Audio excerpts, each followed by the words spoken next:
2013 ಒಳಗಡೆ 29,600 ರೂಪಾಯಿ ಇತ್ತು. 2014 ಒಳಗಡೆ 28,000 ಇತ್ತು. 2015 26,343, 2016 28,663. ಅದ್ರ ಮೇಲೆ ಗೌರ್ಮೆಂಟ್ 3% GST ಹಾಕ್ತಾರ. ಆಮೇಲೆ ಮೇಕಿಂಗ್ ಚಾರ್ಜಸ್ ಹಾಕ್ತಾರ. ಇದೆಲ್ಲ ಕೂಡಿ ನಮಗೆ ಗೋಲ್ಡ್ ಆನ್ ಅಂಡ್ ಎವರೇಜ್ ಎಷ್ಟು ಬರ್ತದ ಅಂದ್ರೆ 1 ಲಕ್ಷ ರೂಪಾಯಿ ಗೋಲ್ಡ್ ನಮಗೆ ಮಿನಿಮಮ್ 1,15,000 ರೂಪಾಯಿ ವರೆಗೂ ಹೋಗ್ತದ. Hello guys, welcome to D plus Anand YouTube channel. Gold at 1 lakh rupees per 10 ಗ್ರಾಮಿಗೆ ಎಷ್ಟಾಗಿದೆ ಅಂತ ಗೋಲ್ಡ್ ಪ್ರೈಸ್ 1 ಲಕ್ಷ ರೂಪಾಯಿ ಆಗಿದೆ. ಇದರಿಂದ ಏನಾಗಿದೆ ಅಂತ ಹೇಳಿದ್ರೆ ಮಿಡಲ್ ಕ್ಲಾಸ್ ಜನಕ್ಕೆ ಗೋಲ್ಡ್ ಬಿಸಿ ತುಪ್ಪ ಆಗಿದೆ. ಈ ಕಡೆ ನುಂಗಾಕು ಬರೋದಿಲ್ಲ, ಈ ಕಡೆ ಉಗ್ಳಾಕು ಬರೋದಿಲ್ಲ. ಯಾಕಂತಂದ್ರೆ ಮದುವೆ ಮತ್ತು ಮತ್ತೊಂದು ಯಾವುದೋ ಒಂದು ಫಂಕ್ಷನ್ ಇತ್ತು ಅಂತಂದ್ರೆ ಅದಕ್ಕೆ ಗೋಲ್ಡ್ ಬೇಕೇ ಬೇಕು.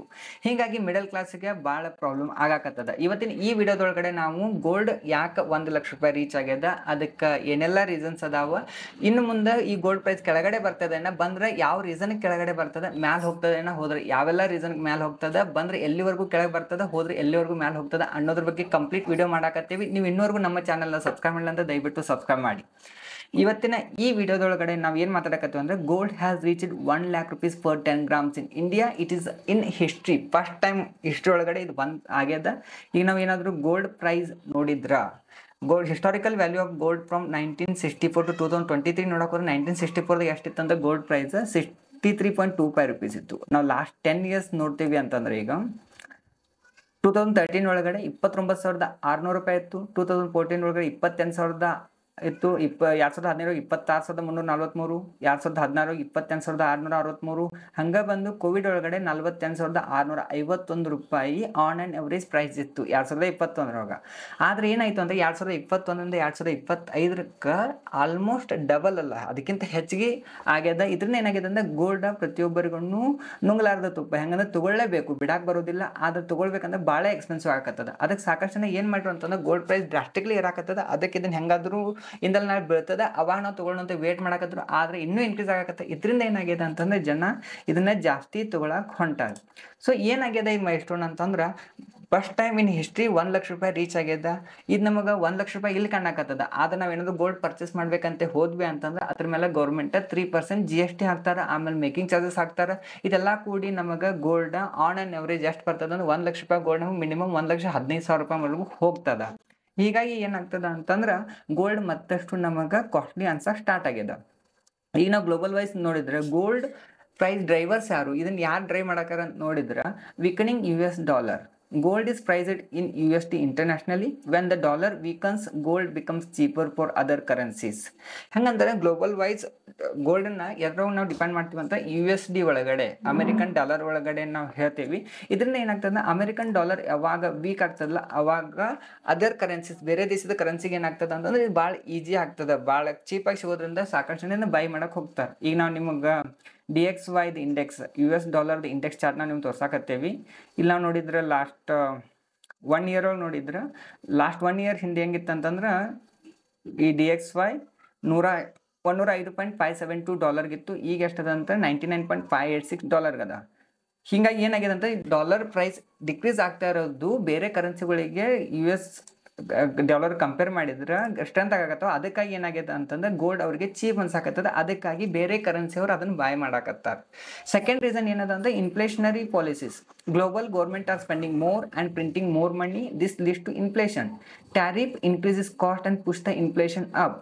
ಏನ್ ಇನ್ಫ್ಲೇಷನ್ ಪಾಲಿಸೀಸ್ ಗ್ಲೋಬಲ್ ವೈಸ್ ನೋಡ್ರಿ ಅಂದ್ರೆ ಇನ್ಫ್ಲೇಷನ್ ಹೆಚ್ಚಾಗತ್ತದ. ಇನ್ಫ್ಲೇಷನ್ ಏನಂತಂದ್ರೆ ಈಗ ನನ್ನ ಕಡೆ ಒಂದು 1,000 ರೂಪಾಯಿ ಅದ. ಈ 1,000 ರೂಪಾಯಿದೊಳಗೆ ನಾ ಏನೆಲ್ಲ ಸಾಮಾನು ತಗೋಬೋದಲ್ಲ, ಇದೇ 1,000 ರೂಪಾಯಿ ಇಟ್ಕೊಂಡು ಇನ್ನೊಂದು 6 ತಿಂಗಳಿಗೆ ಹೋದ್ರೆ ಇನ್ಫ್ಲೇಷನ್ ಹೆಚ್ಚಾಗಿರ್ತದೆ. ಇನ್ಫ್ಲೇಷನ್ ಹೆಚ್ಚಾಯಿತು ಅಂದ್ರೆ ಆ 1,000 ರೂಪಾಯಿ ಬರ್ತಕ್ಕಂಥ ಸಾಮಾನ ಈಗ ಬರೋದಿಲ್ಲ, ಅದಕ್ಕೆ ಜಾಸ್ತಿ ಪೇ ಮಾಡಬೇಕಾಗ್ತದೆ. ಹಿಂಗಾಗಿ ಏನಾಗ್ತದೆ, ನಮ್ಮ ಹತ್ರ ಇರುವಂತಹ ಮನಿದ purchasing value day by day decrease ಆಗತ್ತದ. ಈಗ ನಾವು ಕರ್ನಾಟಕ ಒಳಗೆ ನೋಡ್ರಣ ಲಾಸ್ಟ್ 2-3 ತಿಂಗಳೊಳಗೆ ಏನೆಲ್ಲ ಪ್ರೈಸ್ ಹೈಕ್ ಮಾಡಿದ್ದಾರೆ. ಈ ಪ್ರೈಸ್ ಹೈಕ್ ಎಲ್ಲಿ ಇಂಪ್ಯಾಕ್ಟ್ ಆಗ್ತದೆ, ಡೇ ಟು ಡೇ ಲೈಫ್ ಒಳಗೆ ಇಂಪ್ಯಾಕ್ಟ್ ಆಗತ್ತದ. ಹಿಂಗಾಗಿ ಏನಾಗ್ತದೆ ಅಂತಂದ್ರೆ ನಮ್ಮ ಹತ್ರ ಇರುವಂಥ ಮನಿದ ಪರ್ಚೇಸಿಂಗ್ ವ್ಯಾಲ್ಯೂ ಕಡಿಮೆ ಆಗತ್ತದ ಅಂತ ಅರ್ಥವ್ರು ಏನು ಮಾಡಕತ್ತಾರ ಅಂತಂದ್ರೆ ಅದನ್ನ ಸೇಫ್ ಇನ್ವೆಸ್ಟ್ಮೆಂಟ್ ಅಂತ ಗೋಲ್ಡ್ ಹೋಗಿ ಇನ್ವೆಸ್ಟ್ ಮಾಡಕತ್ತಾರೆ. ಯಾಕಂದ್ರೆ ಗೋಲ್ಡ್ ಹೋಗಿ ಇನ್ವೆಸ್ಟ್ ಮಾಡಿದ್ ಡಬಲ್ ಆಯ್ತು, ತ್ರಿಬಲ್ ಆಯ್ತು, ಹೆಚ್ಚಾಯ್ತು ಅಂತಂದ್ರೆ ಅದ್ರ ಪರ್ಚೇಸಿಂಗ್ ವ್ಯಾಲ್ಯೂ ಏನಿರ್ತದೆ ಅದು ಇನ್ಕ್ರೀಸ್ ಆಗ್ತದೆ. ಹೀಗಾಗಿ ಈ ಇನ್ಫ್ಲೇಷನರಿ ಪಾಲಿಸೀಸ್ ಏನ್ ಮಾಡಿದ್ರೆ ಗೋಲ್ಡನ್ನ ಹೆಚ್ಚಿನ ಪ್ರೈಸಿಗೆ ಒಯ್ಯಾಕತ್ತಾವ ಅಂತ ಅನ್ಸಾಕತ್ತದ. ಇನ್ನೊಂದೇನಂದ್ರೆ geopolitical tensions. Conflict like Russia, Ukraine, Israel Iran, China, Taiwan ಇದೇನದಲ್ಲ ಮಿಡಲ್ ಈಸ್ಟ್ ಒಳಗಡೆ ಏನು ದೊಡ್ಡ ಇಶ್ಯೂಸ್ ನಡೆದವಲ್ಲ ಇವೇನು ಮಾಡಕತ್ತಾವ ಅಂತಂದ್ರೆ ಗೋಲ್ಡ್ ಪ್ರೈಸನ್ನ ಇನ್ಕ್ರೀಸ್ ಮಾಡಕತ್ತಾವ. ಯಾಕಂತಂದ್ರೆ ಯಾವಾಗಿದು ವೊಲಟಿಲಿಟಿ ಇರ್ತದ, ಬೇರೆ ದೇಶದ ನಡುವೆ ಜಗಳ ಇರ್ತಾವ, ಅವಾಗ ಏನು ಮಾಡ್ತಾರೆ ಅಂತಂದ್ರೆ ಜನ ಈ ಸ್ಟಾಕ್ ಮಾರ್ಕೆಟ್ ಎಲ್ಲ ವೊಲಟೈಲ್ ಇಲ್ಲೆಲ್ಲ ಇನ್ವೆಸ್ಟ್ ಮಾಡೋದು ಬೇಡ ಅಂತೇಳಿ ಗೋಲ್ಡ್ ಸೇಫೆಸ್ಟ್ ಸೆಟ್ ಅಂತ ತಿಳ್ಕೊಂಡು ಅಲ್ಲಿ ಇನ್ವೆಸ್ಟ್ ಮಾಡಕ್ ಹೋಗ್ತಾರೆ. ಇದರಿಂದ ಏನಾಗ್ತದ ಅಂತಂದ್ರೆ ಗೋಲ್ಡ್ ಪ್ರೈಸ್ ಇನ್ಕ್ರೀಸ್ ಆಗಾಕತ್ತದ. ಇನ್ನೊಂದು ಬೆಸ್ಟ್ ಮತ್ತು ಭಾಳ ಇಂಪಾರ್ಟೆಂಟ್ ಪಾಯಿಂಟ್ ಯಾವ್ದದ ಅಂತಂದ್ರೆ ಸೆಂಟ್ರಲ್ ಬ್ಯಾಂಕ್ಸ್ ಗೋಲ್ಡ್ ಬಾಯಿಂಗ್. ಏನು ಸೆಂಟ್ರಲ್ ಬ್ಯಾಂಕ್ಸ್ ಅದಲ್ಲ ಅವೆಲ್ಲಾನು ಏನು ಮಾಡಕತ್ತಾವ ಗೋಲ್ಡನ್ನು ಜಾಸ್ತಿ ಬಾಯ್ ಮಾಡಕತ್ತಾವ. ಈ ಹಿಸ್ಟ್ರಿ ಒಳಗೆ ಅವ್ರು ಇಷ್ಟೆಲ್ಲ ಬಾಯ್ ಮಾಡಕತ್ತಿಲ್ಲ, ಈಗ ಬಾಯ್ ಮಾಡಕತ್ತಾರೆ. ಎಕ್ಸಾಂಪಲ್ ನಾವು ಹೇಳ್ಬೇಕಂತಂದ್ರೆ ನಮ್ಮ RBI 2.8 ಟನ್ಸ್ ಜನವರಿ ಫೆಬ್ರವರಿ 2025 ಒಳಗಡೆ 2.8 ಟನ್ಸ್ ಗೋಲ್ಡನ್ ಬಾಯ್ ಮಾಡಿದ್ದಾರೆ.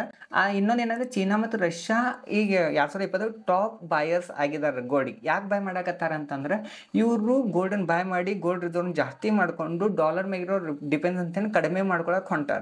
ಅದ್ರ ಜೊತೆ ಇನ್ನೊಂದು ಏನಂದ್ರೆ investors emotion and sentiment, fear, uncertainty, volatility ಇದೇನದಲ್ಲ ಇದು ಹೆಂಗೆ ಮಾಡಕತ್ತದಂದ್ರೆ ಗ್ಲೋಬಲ್ ವೈಸ್ ಮಾರ್ಕೆಟ್ ಸರಿ ಇಲ್ಲ, ಎಲ್ಲ ಕಡೆನೂ ಜಗಳ ನಡೆದದ, ಇನ್ಫ್ಲೇಷನ್ ಆಗಾಕತ್ತದ, ಟ್ಯಾರಿಫ್ ಹೈಕ್ ಆಗಾಕತ್ತದ.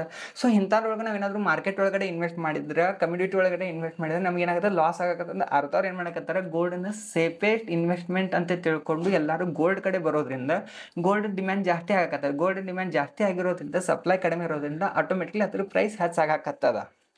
ಸೊ ನಾವು ನೆಕ್ಸ್ಟ್ ನೋಡ್ಬೇಕಂದ್ರೆ ಈಗ ಟಾಪ್ ಕಂಟ್ರೀಸ್ ಬಾಯಿಂಗ್ ಗೋಲ್ಡ್, ಯಾವೆಲ್ಲ ಕಂಟ್ರೀಸ್ ಕಡೆ ಗೋಲ್ಡ್ ಅದ ಅಂತ ನಾವು ನೋಡಿದಾಗ ಯುನೈಟೆಡ್ ಸ್ಟೇಟ್ಸ್ ಆಫ್ ಅಮೆರಿಕಾ ಇವ್ರ ಕಡೆ 8133.46 ಟನ್ನಟ್ ಗೋಲ್ಡ್ ಅದ. ಇವ್ರದ್ದು ಗೋಲ್ಡ್ ರಿಸರ್ವ್ ನಾವು ಮಿಲಿಯನ್ದು ಕ್ಯಾಲ್ಕುಲೇಷನ್ ಮಾಡಿದ್ರೆ 682,276.85 ಮಿಲಿಯನ್ ಅಷ್ಟು ಗೋಲ್ಡ್ ರಿಸರ್ವ್ ಇವ್ರ ಕಡೆ ಅದ. ಸೆಕೆಂಡ್ ಒಳಗಡೆ ಜರ್ಮನಿ 3,351.53 ಟನ್ಸ್ ಆಫ್ ಗೋಲ್ಡ್ ಅವ್ರ ಕಡೆ ಅದ. ಇಟಲಿ 2,451.84, ಫ್ರಾನ್ಸ್ 2,437, ಚೀನಾ 2,279.56, ಸ್ವಿಟ್ಜರ್ಲ್ಯಾಂಡ್, ದೆನ್ ಇಂಡಿಯಾ ಏನದ ಟಾಪ್ 10 ಕಂಟ್ರೀಸ್ ಒಳಗೆ ಇಂಡಿಯಾ ಟಾಪ್ 7 ಒಳಗಡೆ ಬರ್ತದೆ. ಇಂಡಿಯಾ ಕಡೆ ಎಷ್ಟದ ಅಂತಂದ್ರೆ 876.18 ಟನ್ಸ್ ದಷ್ಟು ಗೋಲ್ಡ್ ರಿಸರ್ವ್ ಅದ. ಇದನ್ನ ನಾವು ಮಿಲಿಯನ್ಸ್ ಒಳಗಡೆ ಕನ್ವರ್ಟ್ ಮಾಡಿದ್ರೆ 73,498.28 ಮಿಲಿಯನ್ಸ್ ನಷ್ಟು ಗೋಲ್ಡ್ ರಿಸರ್ವ್ ನಮ್ಮ ಕಡೆ ಅದ. ಇದ್ರೊಳಗೆ 2.8 ಟನ್ಸ್ ಮಿಲಿಯನ್ ನಾವು ಜನವರಿ ಫೆಬ್ರವರಿ 2025 ಒಳಗಡೆ ಬಾಯ್ ಮಾಡಿದ್ದೇವೆ. ಚೀನಾ ಬಾಯ್ ಮಾಡಕತ್ತದ, ರಷ್ಯಾ ಬಾಯ್ ಮಾಡಕತ್ತದ. ಇದರಿಂದ ಏನಾಗಕತ್ತದ ಅಂತಂದ್ರೆ ಗೋಲ್ಡ್ ಡಿಮ್ಯಾಂಡ್ ಜಾಸ್ತಿ ಆಗಕತ್ತದ. ಈಗ ನಾವು ಬೇರೆ ಎಲ್ಲ ಕಂಟ್ರೀಸ್ ಕಂಪೇರ್ ಮಾಡಿದ್ರೆ ಅವರೆಲ್ಲ ಹೆಂಗೆ ಗೋಲ್ಡ್ ಬಾಯ್ ಮಾಡಕತ್ತಾರ ಅಂತಂದ್ರೆ ಡಾಲರ್ ಅಪೋಸಿಟ್ಟು ಸ್ಟ್ರೆಂಥನ್ ಆಗಬೇಕು, ನಮ್ಮ ಕಡೆ ಡಾಲರ್ ವೀಕ್ ಆಗಿರೋದ್ರಿಂದ ನಮ್ಗೆ ಚೀಪ್ ಪ್ರೈಸ್ ಗೋಲ್ಡ್ ಸಿಗಾಕತ್ತದ, ಸೊ ಸೇಫೆಸ್ಟ್ ಇನ್ವೆಸ್ಟ್ಮೆಂಟ್ ಆಪ್ಷನ್ ಅದ, ಹಿಂಗೆಲ್ಲ ಬಾಯ್ ಮಾಡಕತ್ತಾರ. ಆದರೆ ಇಂಡಿಯನ್ಸ್ ಒಳಗಡೆ ಹೆಂಗದ ಅಂತಂದ್ರೆ ಸ್ವಲ್ಪ ಎಮೋಷ್ನಲಿ ಅದೇವು, ನಾವು ಕಲ್ಚರಲ್ಲಿ ಇದಕ್ಕೆ ಗೋಲ್ಡಿಗೆ ಭಾಳ ಡಿಮ್ಯಾಂಡ್ ಕೊಡ್ತೀವಿ. ಇದಕ್ಕೆ ಏನಾಗಿದೆ ಅಂತಂದ್ರೆ ಪ್ರತಿಯೊಂದು ವೆಡ್ಡಿಂಗ್ ಆಗಿರ್ಬೋದು, ಯಾವುದೋ ಒಂದು ಹಬ್ಬ ಹರಿದಿನ ಆಗಿರ್ಬೋದು, ನಮಗೆ ಗೋಲ್ಡ್ ಬೇಕೇ ಬೇಕಾಗ್ತದೆ. ಎಕ್ಸಾಂಪಲ್ ಹೇಳ್ಬೇಕಂತಂದ್ರೆ ಈಗ ಅಕ್ಷಯ ತೃತೀಯ ಆ ದಿನ ಒಳ್ಳೇದಿರ್ತದೆ, ಅಟ್ಲೀಸ್ಟ್ 1% ಅಥವಾ 1 ಗ್ರಾಮ್ನಷ್ಟು ಅದು ನಾವು ಗೋಲ್ಡ್ ತೊಗೊಳ್ಳೇಬೇಕಂತ ಸಾಕಷ್ಟು ಜನ ವೇಟ್ ಮಾಡ್ತಿರ್ತಾರೆ. ಸೊ ಅವ್ರಿಗೆ ಯಾವುದೋ ಪ್ರೈಸ್ ಇರಲಿ ಏನೂ ಇರಲಿ ನಾವು 1 ಗ್ರಾಮ್ ಆದ್ರೂ ತೊಗೋಬೇಕು, ಅವತ್ತು ಚಲೋ ದಿನ ಇರ್ತದೆ ಅಂತ ಜನ ವೇಟ್ ಮಾಡಕತ್ತಾರ. ಹಿಂಗಾಗಿ ಇಂಡಿಯನ್ಗೆ ಸ್ವಲ್ಪ ಎಮೋಷ್ನಲಿ ಕನೆಕ್ಟ್ ಆಗಿ ಪ್ರೈಸ್ ಭಾಳ ಹೈ ಕಾಣಕತ್ತದ. ಈಗ ಇನ್ನೊಂದು ನೋಡಿದ್ರೆ ಈಗ ಇನ್ವೆಸ್ಟರ್ಸ್ ಯಾಕೆ ಬಾಯ್ ಮಾಡಕತ್ತಾರ, ನಾವು ಇಂಡಿಯನ್ಸ್ ನಮ್ಗೆ ಅರ್ಥ ಆಗ್ತದೆ, ಮದುವೆ ಅದ, ಫೆಸ್ಟಿವಲ್ಸ್ ಅದಾವ, ಅದಕ್ಕೆ ನಾವು ಬಾಯ್ ಮಾಡಕತ್ತೀವಿ, ನಾವು ಎಮೋಷನಲ್ ಅದೀವಿ. ಆದರೆ ಗ್ಲೋಬಲ್ ವೈಸ್ ಈಗ ಇನ್ವೆಸ್ಟರ್ಸ್ ಇದನ್ನ ಯಾಕೆ ಬಾಯ್ ಮಾಡಕತ್ತಾರ ಅಂತ ನೋಡಿದ್ರೆ hedge against inflation. As the value of paper money decreases due to inflation, gold retain its purchasing power over the time. ಅಂದ್ರೆ ಹೆಂಗದ ಅಂತಂದ್ರೆ ಈಗ ಇನ್ಫ್ಲೇಷನ್ ಅಂದ್ರೆ ಹಣದುಬ್ಬರ. ಈಗ ನಾವು ಹಾಲಿನ ರೇಟ್ ಹೆಚ್ಚಾಗತ್ತದ, ಪೆಟ್ರೋಲ್ ರೇಟ್ ಹೆಚ್ಚಾಗತ್ತದ, ಪ್ರತಿಯೊಂದು ರೇಟ್ ಹೆಚ್ಚಾಗತ್ತದ, ನಮ್ಗೆ ಬರೋ ಪೇಮೆಂಟ್ ಅಷ್ಟೇ ಇರ್ತದೆ. ಎಲ್ಲ ರೇಟ್ ಹೆಚ್ಚಾಯಿತು ಅಂತಂದ್ರೆ ಏನಾಗ್ತದೆ, ನಾವು ಹೆಚ್ಚಿಗೆ ಸ್ಪೆಂಡ್ ಮಾಡ್ಬೇಕಾದ್ರೆ, ಹೆಚ್ಚಿಗೆ ಸ್ಪೆಂಡ್ ಮಾಡಿದ್ರೆ ನಮ್ಮ ಕಡೆ ಸೇವಿಂಗ್ ಕಡಿಮೆ ಆಗ್ತದೆ. ಫಾರ್ ಎಕ್ಸಾಂಪಲ್ ಈಗ ನನ್ನ ಕಡೆ 1 ಲಕ್ಷ ರೂಪಾಯಿ ಅದ, ಅದನ್ನ ನನ್ನ ಮನೆಯೊಳಗೆ ಇಟ್ಕೊಂಡಿರ್ತೀನಿ. ಏನಾಗ್ತದೆ ಅಂತಂದ್ರೆ ಆ 1 ಲಕ್ಷ ರೂಪಾಯಿದೊಳಗೆ ಏನೆಲ್ಲ ಸಾಮಾನು ಇವತ್ತು ತರ್ಬೋದು, 1 ವರ್ಷ 2 ವರ್ಷದ ನಂತರ ಆ 1 ಲಕ್ಷ ರೂಪಾಯಿ ಆ ಸೇಮ್ ಸಾಮಾನು ತರಕ್ ಬರೋಂಗಿಲ್ಲ, ಅದಕ್ಕೆ ಕಡಿಮೆ ಕ್ವಾಂಟಿಟಿ ಬರ್ತದೆ. ಅದಕ್ಕಾಗಿ ಜನ ಏನ್ ಮಾಡ್ತಾರೆ ಅಂತಂದ್ರೆ ಈ ಅಮೌಂಟ್ ಹೋಗಿ ಗೋಲ್ಡ್ ತಗೋತಾರ. ಗೋಲ್ಡ್ ತಗೊಂಡು ಇಟ್ಕೊಂಡು ನಾಳೆ ನಮ್ಗೆ ಯಾವಾಗಾದ್ರೂ ಅವಶ್ಯಕತೆ ಬಂದ್ರೆ ಅದನ್ನ ಬ್ಯಾಂಕ್ ಒಳಗೆ ಇಟ್ಟರೆ ನಮ್ಗೆ ಆಗಿನ ವ್ಯಾಲ್ಯೂ ಸಿಗ್ತದೆ. ಇದರಿಂದ ಏನಾಗ್ತದೆ ಅಂದ್ರೆ ಗೋಲ್ಡ್ ಪ್ರೈಸ್ ಏರೋದ್ರಿಂದ ನಮ್ಮ ಅಮೌಂಟು ಏರ್ತದೆ ಅನ್ನೋ ಒಂದು ಕಾರಣಕ್ಕೆ ಏನ್ ಮಾಡ್ತಾರೆ, ಹೆಡ್ಜ್ ಅಗೇನ್ಸ್ಟ್ ಇನ್ಫ್ಲೇಷನ್ ಅನ್ನೋ ಸಲುವಾಗಿ ಇನ್ವೆಸ್ಟರ್ಸ್ ಗೋಲ್ಡನ್ ಬಾಯ್ ಮಾಡಿ ಮನೆಯೊಳಗೆ ಇಟ್ಕೊಳಕತ್ತಾರೆ. ಸೆಕೆಂಡ್ ಏನಂದ್ರೆ protection against stock market volatility. When stock market crash or highly volatile, investors shift to safe haven asset like gold. ಹೆಂಗಿರ್ತದೆ ಅಂದ್ರೆ ಸ್ಟಾಕ್ ಮಾರ್ಕೆಟ್ ಒಳಗೆ ಇನ್ವೆಸ್ಟ್ ಮಾಡುವಂಥ ಜನ ಸ್ಟಾಕ್ ಮಾರ್ಕೆಟ್ ಭಾಳ ವೊಲಾಟಿಲಿಟಿ ಆಗಾಕತ್ತದ, ನಮಗೆ ಇಲ್ಲಿ ರಿಟರ್ನ್ ಕಡಿಮೆ ಬರ್ತದೆ, ಅಥವಾ ಇನ್ಸೆಕ್ಯೂರಿಟಿ ಅದ, ಅಥವಾ ಅನ್ಸರ್ಟನಿಟಿ ಅದ, ಮಾರ್ಕೆಟ್ ಮ್ಯಾಲೆ ಹೋಗ್ತದೆ ಕೆಳಗೆ ಹೋಗ್ತದೆ ಅನ್ನೋದ್ರಿಗೆ ಕ್ಲಾರಿಟಿ ಇಲ್ಲ ಅಂದಾಗ ಏನು ಮಾಡ್ತಾರೆ ಇನ್ವೆಸ್ಟರ್ಸ್ ಏನು ಮಾಡ್ತಾರೆ, ಮಾರ್ಕೆಟಿಂದ ಅಮೌಂಟನ್ನು ತೆಗೆದು ಗೋಲ್ಡ್ ಹೋಗಿ ಇನ್ವೆಸ್ಟ್ ಮಾಡ್ತಾರೆ. ಎಕ್ಸಾಂಪಲ್ ನಿಮ್ಗೆ ಹೇಳ್ಬೇಕಂತಂದ್ರೆ ಕೋವಿಡ್ ಒಳಗಡೆ ಏನಾಗಿತ್ತು ಅಂತ ಮಾರ್ಕೆಟ್ 30% ಕ್ರ್ಯಾಶ್ ಆಗಿತ್ತು. ಅವಾಗ ಜನ ಏನು ಮಾಡಿದ್ರೆ ಮಾರ್ಕೆಟಿಂದ ಹೊರಗಡೆ ಬಂದು ಗೋಲ್ಡ್ ತೊಗೊಂಡ್ರು. ಗೋಲ್ಡ್ 2-3 ವೀಕ್ ಒಳಗಡೆ 15% ರಿಟರ್ನ್ ಕೊಟ್ಟಿತ್ತು. ಹೀಗಾಗಿ ಏನು ಮಾಡ್ತಾರೆ ಅಂದರೆ ಜನ ಯಾವಾಗ ವೊಲಾಟಿಲಿಟಿ ಇರ್ತದೆ, ಮಾರ್ಕೆಟ್ ಒಳಗೆ ಅನ್ಸರ್ಟನಿಟಿ ಇರ್ತದೆ, ಅವಾಗ ಏನು ಮಾಡ್ತಾರೆ ಅಂತಂದ್ರೆ ಗೋಲ್ಡ್ ಕಡೆ ಸ್ವಿಚ್ ಆಗ್ತಾರೆ. ಇದರಿಂದ ಏನಾಗಿದೆ ಅಂದ್ರೆ ಗೋಲ್ಡಿಗೆ ಡಿಮ್ಯಾಂಡ್ ಜಾಸ್ತಿ ಆಗಾಕತ್ತದ. ಆಮೇಲೆ currency depreciation hedge.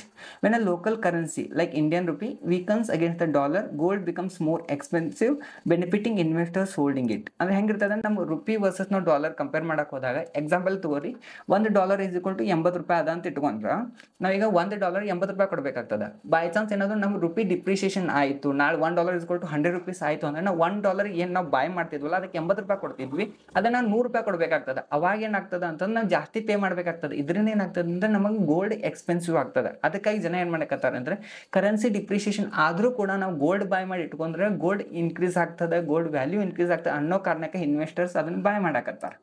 So industry outlook ಏನದ ಇದ್ರೊಳಗೆ ಅಂದ್ರೆ gold may hit 3500 rupees to 3800 rupees per ounce ಅಲ್ಲಿವರೆಗೂ ಹೋಗ್ತದ ಅಂತ ಹೇಳಕತ್ತಾರ. ಆಮೇಲೆ ರಿಟೇಲ್ ಔಟ್ಲುಕ್ ಏನಾಗ್ತದೆ ಇಂಡಿಯನ್ ಒಳಗಡೆ ಅಂತಂದ್ರೆ ಗೋಲ್ಡ್ ಪ್ರೈಸ್ 1,20,000ಕ್ಕಿಂತ ಜಾಸ್ತಿ ಹೋಗುವಂತ ಚಾನ್ಸ್ ಅದ ಅಂತ ಗೋಲ್ಡ್ಮನ್ ಸ್ಯಾಚ್ ಪ್ರೆಡಿಕ್ಟ್ ಮಾಡಕತ್ತದ.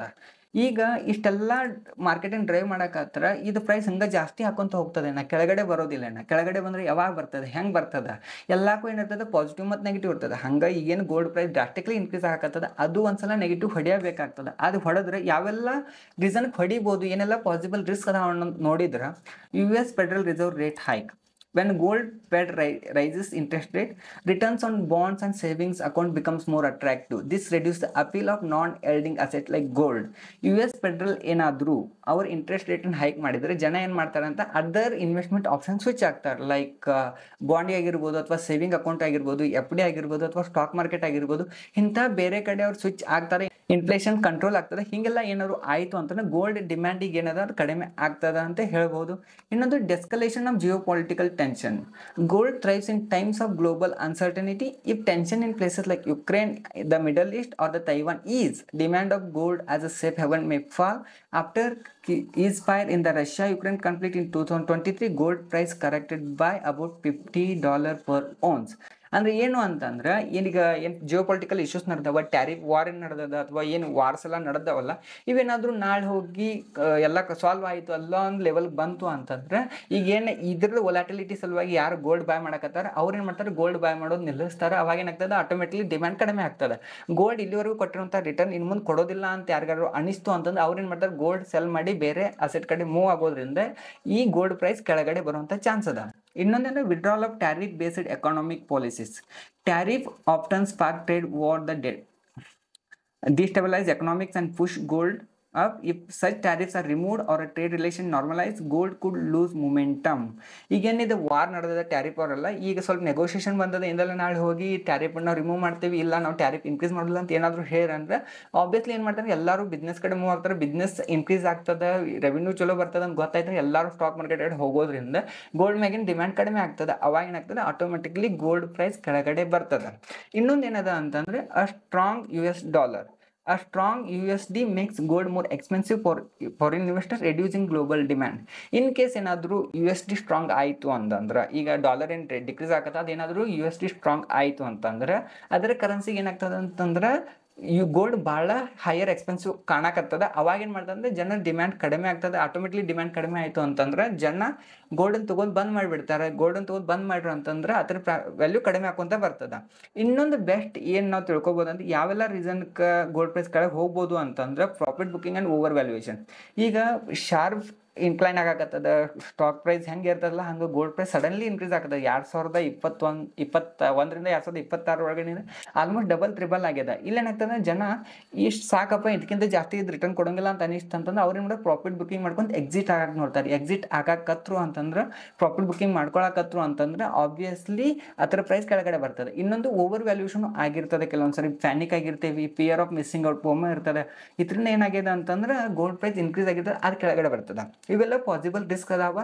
ಇನ್ ಕೇಸ್ ಏನಾದರೂ ಈಗೇನು ನಡೆದ ಅನ್ಸರ್ಟನಿಟೀಸು, ಈ ವಾರು ಇದೆಲ್ಲ ಕಂಟಿನ್ಯೂಸ್ ನಡೆದ್ರೆ ಗೋಲ್ಡ್ ಪ್ರೈಸ್ ಇನ್ನೂ ಜಾಸ್ತಿ ಆಗುವಂಥ ಚಾನ್ಸ್ ಅದ.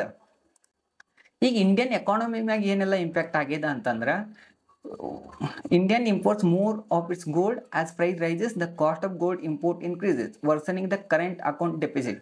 ಈಗ Indian foreign reserve account deficit start ಆಗ್ತದೆ. ಹೆಂಗಂತಂದ್ರೆ ಗೋಲ್ಡ್ ಪ್ರೈಸ್ ಏನಾದರೂ ಇನ್ಕ್ರೀಸ್ ಆಯಿತು ಅಂತಂದ್ರೆ ಇಂಡಿಯಾ ಗೋಲ್ಡನ್ ಇಂಪೋರ್ಟ್ ಮಾಡ್ಕೋಬೇಕಾಗಿದೆ. ಇಂಡಿಯಾ ಗೋಲ್ಡನ್ ಇಂಪೋರ್ಟ್ ಮಾಡ್ಕೋಬೇಕಂದ್ರೆ ಜಾಸ್ತಿ ಪೇ ಮಾಡಬೇಕಾದ್ರೆ, ಜಾಸ್ತಿ ಪೇ ಮಾಡೋಕ್ಕೆ ಜಾಸ್ತಿ ನಾವು ಅಮೌಂಟ್ ಸ್ಪೆಂಡ್ ಮಾಡಬೇಕಾಗ್ತದೆ. ಆಮ್ಯಾಗ pressure on Indian rupee. Higher demand for imported gold leads to more dollar outflow, weakening the INR against the USD. ನಮ್ಮ ಜಾಸ್ತಿ ಗೋಲ್ಡ್ ಇಂಪೋರ್ಟ್ ಮಾಡ್ಕೋಬೇಕಾಗಿ ಬಂತು ಅಂದ್ರೆ ನಾವು ಜಾಸ್ತಿ ಅಮೌಂಟನ್ನು ಕೊಡಬೇಕಾಗ್ತದೆ. ಜಾಸ್ತಿ ಅಮೌಂಟನ್ನು ನಾವು ಹೊರಗಡೆ ಕೊಟ್ವಿ ಅಂತಂದ್ರೆ USD opposite Indian rupee value decrease ಆಗ್ತದೆ. ಡಿಕ್ರೀಸ್ ಆಯಿತು ಅಂತಂದ್ರೆ ಏನಾಗ್ತದೆ, ನಾವು ಜಾಸ್ತಿ ಅಮೌಂಟನ್ನು ಗೋಲ್ಡ್ ಕೊಡಬೇಕಾದಾಗ ನಮ್ಮ ಅಕೌಂಟ್ ಡಿಫಿಸಿಟ್ ಆಗ್ತದೆ. ಅಲ್ಲಿಂದ ಏನಾಗ್ತದೆ, ಇಂಡಿಯನ್ ರುಪಿ ಮೇಲೆ ಭಾಳ ಪ್ರೆಷರ್ ಬರ್ತದೆ. ನೆಕ್ಸ್ಟ್ ಇನ್ನೊಂದು ಯಾವ ಸೆಕ್ಟರ್ ಮ್ಯಾಗ ಭಾಳ ಇಂಪ್ಯಾಕ್ಟ್ ಆಗ್ತದೆ ಅಂತಂದ್ರೆ jewellery sectors. High prices hurt demand in jewellery industry, especially among middle class buyers and rural consumers. ಈಗ ನಾವು ಜಾಸ್ತಿ ಬಾಯ್ ಮಾಡ್ಬೇಕಂತ ಕನ್ಸ್ಯೂಮರ್ಸ್ ವೇಟ್ ಮಾಡ್ತಿಲ್ಲ, ಅವರಿಗೆ ಹೈಯರ್ ಪ್ರೈಸ್ ಆಯಿತು ಅಂತಂದ್ರೆ ಅವ್ರು ಎಷ್ಟು ಬಾಯ್ ಮಾಡ್ಬೇಕಂತಿಲ್ಲ, ಅದಕ್ಕಿಂತ ಅರ್ಧ ಬಾಯ್ ಮಾಡ್ಬೋದು ಅಥವಾ ಅದಕ್ಕಿಂತ ಕಡಿಮೆ ಬಾಯ್ ಮಾಡ್ಬೋದು. ಇದರಿಂದ ಏನಾಗ್ತದೆ, ಜ್ಯುವೆಲರಿ ಇಂಡಸ್ಟ್ರಿ ಒಳಗಡೆ ಡಿಮ್ಯಾಂಡ್ ಕಡಿಮೆ ಆಗ್ತದೆ. ಇದರಿಂದ ಈ ಜ್ಯುವೆಲರಿ ಸೆಕ್ಟರ್ ಸ್ವಲ್ಪ ಹೊಡೆದು ಬಿಡೋ ಥರ ಕಾಣ್ತದೆ. ಇನ್ನೊಂದು inflationary ripple effect. As a gold gets more expensive, it directly fuels inflation through higher input and luxury cost. ಈಗ ಲಕ್ಸುರಿ ಲೈಫ್ ಬೇಕಪ್ಪ ಅಂತ ಯಾರು ಅನ್ಕೊಳಕತ್ತಾರೆ, ಅವ್ರಿಗೆ ಏನೋ ಜಾಸ್ತಿ ಖರ್ಚು ಮಾಡಬೇಕಾದ್ರೆ ಜಾಸ್ತಿ ಲಕ್ಸುರಿ ಲೈಫ್ ಹೋಯ್ತು ಅಂತಂದ್ರೆ ಬೇರೆ ಸೆಕ್ಟರ್ಗೆ ಅವ್ರು ಏನು ಇನ್ವೆಸ್ಟ್ ಮಾಡಬೇಕಾಗಿತ್ತು ಅಥವಾ ಬೇರೆ ಸೆಕ್ಟರ್ದಾಗ ಏನಾದ್ರು ತೊಗೊಳ್ಬೇಕಿತ್ತಲ್ಲ ಆ ಸೆಕ್ಟರ್ಗಳಿಗೆಲ್ಲ ನೆಗೆಟಿವ್ ಇಂಪ್ಯಾಕ್ಟ್ ಆಗ್ತದೆ. ಐದರ್ ಬೇರೆ ಸೆಕ್ಟರ್ಗೆ ಇಂಪ್ಯಾಕ್ಟ್ ಆಗ್ತದೆ, ಇಲ್ಲ ಜ್ಯುವೆಲರಿ ಸೆಕ್ಟರ್ಗೆ ಇಂಪ್ಯಾಕ್ಟ್ ಆಗ್ತದೆ. ಸೊ ಈಗ ನಾವು ಗೋಲ್ಡ್ ತೊಗೋಬೇಕನ್ನಕತ್ತೀವಿ ಅಂದ್ರೆ ಯಾರು ಗೋಲ್ಡ್ ತೊಗೊಂಡ್ರೆ ಚಲೋ ಅನ್ನೋದು ನಮ್ಮ ಅನಿಸಿಕೆ ನಾವು ಹೇಳಕತ್ತೀವಿ. Long term investors, if your goal is wealth preservation over 5 to 10 years, gold is still a smart buy. Short term volatility doesn't matter much in the horizon is long. ಈಗ ನಾವು ಭಾಳ ಓವರ್ ಆಲ್ ಹಿಸ್ಟ್ರಿ ನೋಡಿದ್ರೆ gold ಇಷ್ಟೆಲ್ಲ ವರ್ಷದ history ನೋಡಕ್ಕೆ ಕುಂತಾಗ long term ಒಳಗೆ gold safe ಅದ. ಆದ್ರೆ ಈಗ ಓವರ್ ವ್ಯಾಲ್ಯೂಯೇಷನ್ ಆಗಿರೋದ್ರಿಂದ ಸ್ವಲ್ಪ ಶಾರ್ಟ್ ಟರ್ಮ್ಗೆ ಹೊಡೆದು ಬೀಳ್ತದೆ. ನೀವೇನಾದರೂ ಲಾಂಗ್ ಟರ್ಮ್ ಇನ್ವೆಸ್ಟರ್ ಇದ್ರೆ 5 ರಿಂದ 10 ವರ್ಷದ ನಿಮ್ದು ಏನಾದ್ರು ವ್ಯೂ ಇದ್ರೆ, ನಾವತ್ತು ಗೋಲ್ಡ್ ತೊಗೋತೀನಿ, ನಂಗೆ ವಾಲಟಿಲಿಟಿ ನೋಡೋಂಗಿಲ್ಲ, ಪ್ರೈಸ್ ನೋಡೋಂಗಿಲ್ಲ, ನಾ 5-10 ವರ್ಷ ಆದ್ಮೇಲೆ ನಂಗೆ ಗೋಲ್ಡ್ ಯೂಸ್ ಮಾಡ್ಕೋತೀನಿ ನಿಮ್ಮ ತಲೆ ಒಳಗೆ ಏನಾದರೂ ಇದ್ರೆ, ಲಾಂಗ್ ಟರ್ಮ್ ಇನ್ವೆಸ್ಟರ್ ಇದ್ರೆ ಗೋಲ್ಡ್ ನೀವು ಈಗ ಬಾಯ್ ಮಾಡಿದ್ರೆ ನಡೀತದೆ. ನೀವು ಅದು ಇನ್ಫ್ಲೇಷನ್ ಹೆಡ್ಜಸ್ ಮಾಡೋರಿದ್ರ, if you are worried about rising cost, gold is historically one of the best hedge against the inflation. Means ಹೆಂಗದ ಅಂತಂದ್ರೆ ಈಗ ಇನ್ಫ್ಲೇಷನ್ ಹೆಚ್ಚಾಗದೆ, ನನ್ನ ಕಡೆ ಇರುವಂಥ 1 ಲಕ್ಷ ರೂಪಾಯಿ ಇಂದಲ್ಲ ನಾಳೆ ನಂಗೆ 5 ವರ್ಷ 6 ವರ್ಷ ಆದ್ಮೇಲೆ ಬೇಕಾಗ್ತದೆ. ಅವಾಗ ಈ 1 ಲಕ್ಷ ರೂಪಾಯಿದ ಪರ್ಚೇಸಿಂಗ್ ಪವರ್ ಸೇಮ್ ಇರೋದಿಲ್ಲ, ಇದು ಕಡಿಮೆ ಆಗಿರ್ತದೆ. ಅದಕ್ಕಾಗಿ ನಾವೇನಾದರೂ ಇದನ್ನು ಹೆಡ್ಜ್ ಮಾಡೋಕೆ ತೊಗೋತೀವಿ ಅಂತಂದ್ರೆ ನಿಮ್ಗೆ ಬೆಸ್ಟ್ ಆಪ್ಷನ್ ಗೋಲ್ಡ್ ಅನ್ನಿಸ್ತದೆ. ಇನ್ನೊಂದು ಪೋರ್ಟ್ಫೋಲಿಯೋ ಡೈವರ್ಸಿಫೈಯರ್ಸ್. ಈಗ ಒಬ್ಬೊಬ್ರು ಹೆಂಗಿರ್ತಾರೆ, ನಂದು ಎಲ್ಲ ಅಮೌಂಟನ್ನು ಒಂದೇ ಕಡೆ ಹಾಕೋಕ್ಕೆ ಇಷ್ಟ ಇಲ್ಲ, don't put your all eggs in one basket ಅಂತ ಏನು ಹೇಳ್ತಾರಲ್ಲ, ಹಂಗೆ ನಾ ಬೇರೆ ಬೇರೆ ಅಸೆಟ್ ಅಲೋಕೇಶನ್ ಮಾಡ್ತೀನಿ ಅಂತ ನಿಮ್ಗೆ ಏನಾದರೂ ಅನಿಸಿದ್ರೆ, ನೀವೇನಾದರೂ ಇನ್ವೆಸ್ಟರ್ಸ್ ಇದ್ದರೆ ಗೋಲ್ಡ್ ಬಾಯ್ ಮಾಡಿ ಏನು ಪ್ರಾಬ್ಲಮ್ ಇಲ್ಲ ಅಂತ ಅನಿಸ್ತದೆ. ಮತ್ತು ಇನ್ನೂ ಒಂದು ರೀಸನ್ ಏನದ ಅಂತ, ನೀವೇನಾದರೂ ಈ ಗ್ಲೋಬಲ್ ಅನ್ಸರ್ಟನಿಟಿ ಅದಲ್ಲ, ಇದು ಕಂಟಿನ್ಯೂಸ್ ಆಗಿ ಹಿಂಗೆ ಹೋಗ್ತದ ಅಂತ ನಿಮ್ಗೆ ಏನಾದರೂ ಬಿಲೀವ್ ಇತ್ತು ಅಂತಂದ್ರೆ, ಇದು ಎಕನಾಮಿಕ್ ಟೆನ್ಷನ್ ಏನದ, ಗ್ಲೋಬಲ್ ವಾರ್ಸ್ ಏನದಾವ, ಆಮೇಲೆ ಟ್ಯಾರಿಫ್ ಏನದ, ಇದನ್ನೇ ಕಂಟಿನ್ಯೂ ಆಗ್ತದ ಅಂತ ಅನಿಸಿದ್ರೆ, ಗೋಲ್ಡ್ ಪ್ರೈಸ್ ಇನ್ಕ್ರೀಸ್ ಆಗ್ತದೆ ನಿಮ್ಗೆ ಏನಾದರೂ ಫೀಲಿಂಗ್ ಇದೆ, ನೀವು ಗೋಲ್ಡನ್ ಬಾಯ್ ಮಾಡ್ಬೋದು. ಆದರೆ ಗೋಲ್ಡನ್ ಯಾರು ಬಾಯ್ ಮಾಡಬಾರ್ದು ಅಂತಂದ್ರೆ, ಶಾರ್ಟ್ ಟರ್ಮ್ ಇನ್ವೆಸ್ಟರ್ಸ್ ಏನಾದರೂ ಇದ್ರೆ, ನೀವೇನಾದ್ರು ಕ್ವಿಕ್ ಪ್ರಾಫಿಟ್ ಎಕ್ಸ್ಪೆಕ್ಟ್ ಮಾಡಕತ್ತಿದ್ರೆ, ಈಗ ಆಲ್ರೆಡಿ ಓವರ್ ವ್ಯಾಲ್ಯೂಷನ್ ಆಗಿರೋದ್ರಿಂದ, ಆಲ್ರೆಡಿ ಹೈ ಪ್ರೈಸ್ ಒಳಗೆ ಇರೋದ್ರಿಂದ, may be next 2 to 3 weeks ಒಳಗೆ ಕಡಿಮೆನೂ ಆಗ್ಬೋದು, ಅಥವಾ ಶಾರ್ಟ್ ಫಾಲ್ನ ಎಕ್ಸ್ಪೆಕ್ಟು ಮಾಡ್ಬೋದು. ಅಂಥವ್ರಿಗೆ ಈ ಸದ್ಯ ಗೋಲ್ಡ್ ಬೈ ಮಾಡಿದರೆ ಅಷ್ಟೊಂದು ಯೂಸ್ಫುಲ್ ಇಲ್ಲ ಅಂತ ನಮಗೆ ಅನ್ನಿಸ್ತದೆ.